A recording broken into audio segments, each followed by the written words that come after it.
All right, moving on to this part of today's session, which is a continuation of our main theme that has been performance, and it's been all about performance. But what we want to do now is I want to get in the idea of a high performing team and how to build it.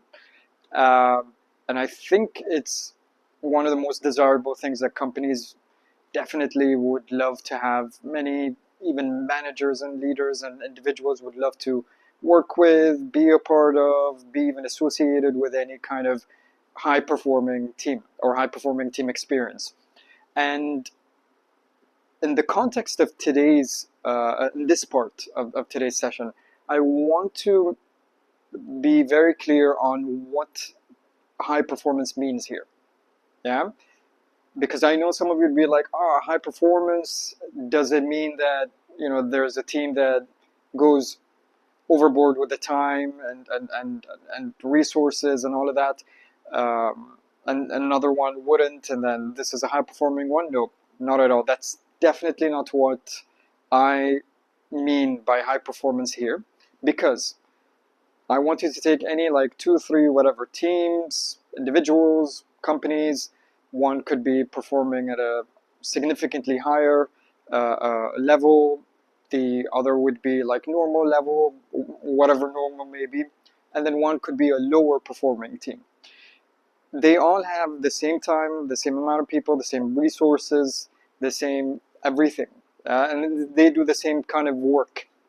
Yeah, I want us to think in this with this, let's say, specific equation in mind. Yeah, so don't assume that I'm talking about like the high performing team that goes beyond the working hours. And no, that's not at all. And if you know me, you know that's not at all what I would love or would want to see more of, because it is very much possible to build a very high performing team without the need to go and stretch someone's energy and schedule and time and make only one thing a priority. So building a high performing team. Now, before we get into what that means, I want to clarify another thing, which is concept of a team. So if I'm going to ask you, what is a team? Yeah. Okay, so let's go ahead. Okay, this is a very simple yet very clear way to answer, which is a great answer, by the way. But it's an answer for the question of why does a team matter? Yeah, but thank you though. That's still something that we're going to answer in a few slides from now. Yeah, go ahead. All right, so what you did is you listed, let's say, the main responsibilities of a team. It might not necessarily mean that this is what forms a team. I want you to think in a more logistical way. Okay, so let me share that answer. A team is a form of a group. Yeah. This is what a team is at the end of the day, like in a very simple logistical way to describe it. And the question is, oh, okay, what is a group? Anyone? Yeah. Okay. Yeah. Yeah. That could be. That could be. And to me, what I would say a group is not a form of a team.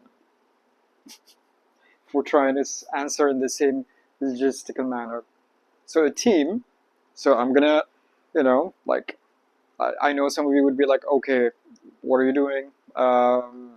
This might be confusing, but I'm sure you're not confused, because if we're gonna try to see what are these two things. A team is a form of a group, yet a group is not a form of a team.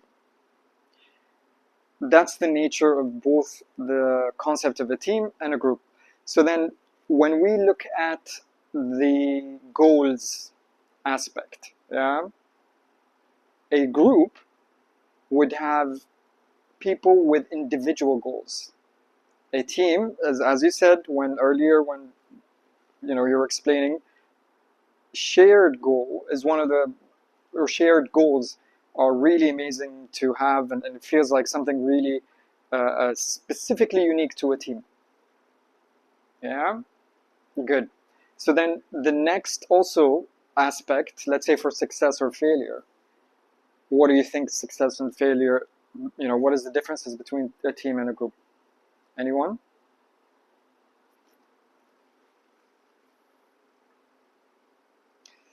Exactly, exactly. Yeah. So an individual, as you could see from the goals, like, so if the goal is an individual goal, therefore succeeding or failing, as you said, is up to the individual. And then for a team, it's a collective success or collective failure. And maybe I could think of this example, for example, a basketball team when they score 100 and whatever. I don't play basketball, but let's say a certain amount of points you'd get, then you're gonna win the game and win the match or the championship and all of that. But the team that is lost, they've all lost, no matter how good they were as individuals. At the end of the day, they lost. Yeah, yes, of course, you definitely could get praised for your performance, but at the end of the day, like, it's plain and simple. You lost. However, as a group, and maybe I could think of the Olympics. Um, a gold uh, medal winner would, when they win that gold medal, they're gonna just, they're gonna say, yeah, I won. Uh, but even if their country, let's say they'd go to the Olympics with a bunch of different amazing, athletes, and let's say on the ranking, the country ranked at like 63 or 64. Yeah, so it's not really in terms of the collective whatever amount of silver, gold, bronze medals. You're not going to say, okay, you got gold, but you lost. So, Mr. Gymnast or the karate champion, you're like, oh, sorry, your team has lost because it's not really a team. It's a, we call them a national team or whatever, but at the end of the day, they're a group of people that really don't affect each other directly when it comes to the success or failure of their performance in a certain sport. Yeah, so good. So they have a shared interest ish, which is, they want to go to the Olympics and represent their country, but it hasn't does really doesn't have a lot to do with because there are different sports. Yeah, so everyone would go in their own lane, even while swimming. Two swimmers from the same country within the same type of swimming race, they're competing against each other. It's like all of them would at that moment would be like, I want to be number one, I want to be number two, I want to be number three, even if they're part of the same country.